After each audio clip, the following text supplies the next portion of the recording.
हम भारत के लोक या संविधान प्रास्ताविक समूह गीताचं 20 भाषात सुमारे 1500 गायकांनी कोल्हापूरमध्ये ऐतिहासिक दसरा चौकात सादरीकरण करत भारतीय संविधानाला अभिवादन केलं।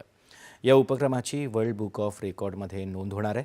अश्वघोष आर्ट अँड कल्चरल फाउंडेशन ही संस्था देशातील सर्वात मोठा संविधान महोत्सव साजरा करते आहे। या कार्यक्रमाला केंद्रीय सामाजिक न्याय राज्यमंत्री रामदास आठवले, पालकमंत्री प्रकाश आंबेडकर उपस्थित होते।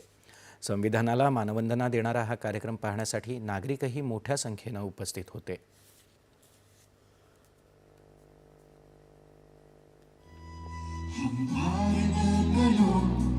भारत एक सार्वभौम समाजवादी धर्मनिरपेक्ष लोकतांत्रिक गणराज्य बनावे। आता राज्याच्या विविध जिल्ह्यांमधल्या ठळक